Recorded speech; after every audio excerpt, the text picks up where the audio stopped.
Har'ammoo kunuunsaan dura daa'imman reefuu dhalataniif ta'uu qabu kan jedhu ilaalla. Qabxiilee 81. Chaanalii kanaaf haaraa kan taatan ani Dooktar Abarraa Olaaniidha. Ispeeshaalistii wal'aansa dhibee ijoolleef daa'immanii fi gargaaraa piroofeesaraati. Akkasumas barreessaa kitaaba bu'uura fayyaa daa'immaniiti. Chaanalii kanaaf haaraa taatan sabiskiraayib godhaatii maatii ta'aa waan hedduurraa baradhaan jedha. Asumaan gara barnoota kootti darba. Kunuunsa ta'uu qaban keessaa kanneen gurguddoon kan jalqabaa handhuura yeroo jalqabaa yeroo kutanis ta'e erga irraa citee bu'ee booda wantoota akka dikee loonii, biyyoo, dammaaf kan kana fakkaatan dhibee teetaanosiif waan isaan saaxiluuf gocha akkasiirraa of qusachuun barbaachisaadha. Akkasumas handhuurri daa'immanii ofuma isaa citee bu'uu qaba, kufuu qaba. Ofuma isaa kan inni citee bu'uuf hayyamuudha malee xiqqoo qofa tafedhanii harkisuu yookaan ol kaasanii yeroo ilaalan yoo xiqqoo mata fi gottotanii muruun sirrii miti. Osoma kan cituu ga'e fakkaate illee hanga ofii cituutti eeguudha. Gara biraan mallattoolee infekshinii yoo godhate handhuurri isaanii jechuudha.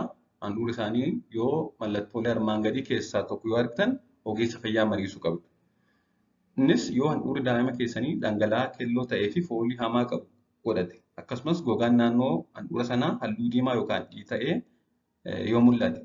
Akkasumas daa'imni keessan ho'a qaamaa yoo qabaate, daa'imni garmalee hirriba yookaan dadhabbii yoo qabaate, daa'imni akka gaariitti harma hodhuu yoo dide ogeessa fayyaa mariisuun barbaachisaadha.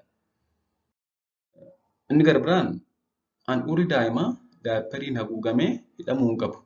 Yeroo daayippariitti himu handhuura isaaniis achi keessa galchuu hin qabu. Yeroo daayippariitti goonu handhuura keessa galchuun gaarii miti. Handhuura daayipparii keessaa baasnee mul'achuu qabachuu danda'u.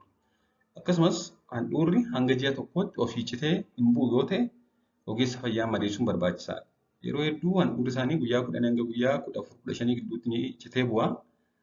Haa ta'u malee daa'imman tokko biratti tariitii yoo ji'a tokko ol ture ogeessa fayyaa mariisuun barbaachisaadha. Sababni isaas ji'a tokko ol yoo ture dhibee fayyaa liikoozaayitii addeeyin difeekt jedhamu kan akka salphaatti infekshinii adda addaaf saaxilaman qabaachuu danda'u waan ta'eef isa kana ogeessa fayyaa mariisuun barbaachisaadha. Inni gara biraan handhuura isaanii alkoolii qulqulleessuu yaaluu dhiisuu.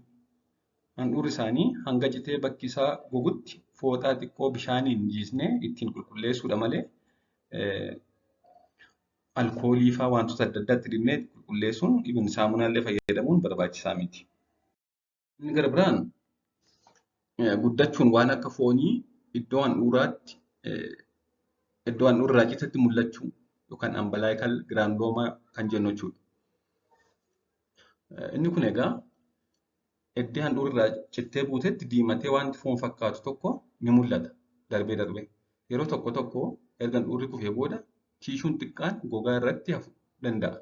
Kunis madaa kan bifa diimaa ta'e foon jechuudha. Bifa diimaa ta'e uumuu danda'a. Innis ambalaayikal giraandoomaa jedhama.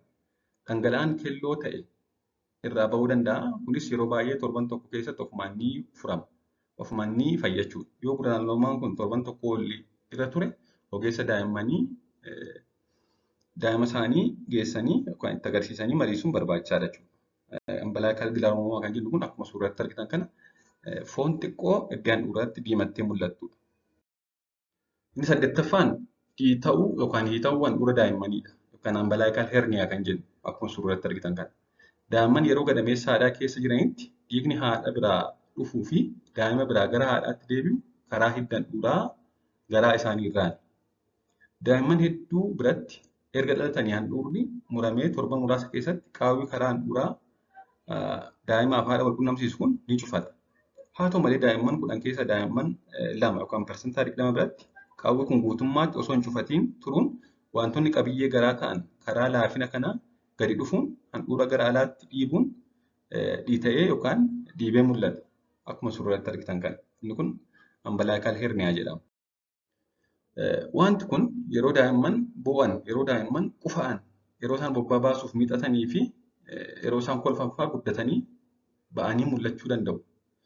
Yeroo isaan callisanii rafan ciisan immoo xiqqoo keessa seenee waan irrate fakkaata.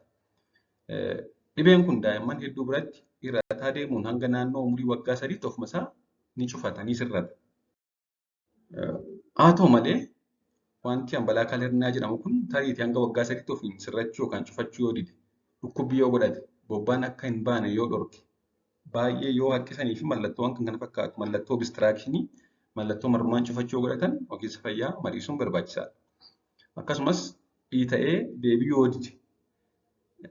Akkasumas immoo dhiita'ee deebi'uu diduu jechuun dhiita'ee akkuma yeroo boo'anii gad dhiita'eema yoo deebi'ee yeroo isaan rafan inni irratu yoo ta'e ogeessi fayyaa mariisuun barbaachisaadha.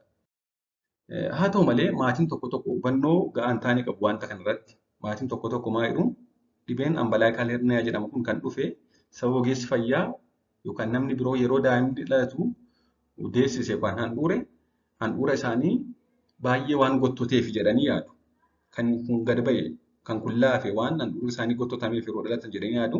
Haa ta'u malee gonkumaa kun sana wajjin waliin qabatu. Kun kanuma jirudha daa'imman muraasa biratti sababa handhuurri isaanii yeroo dhalatan gottotameef miti.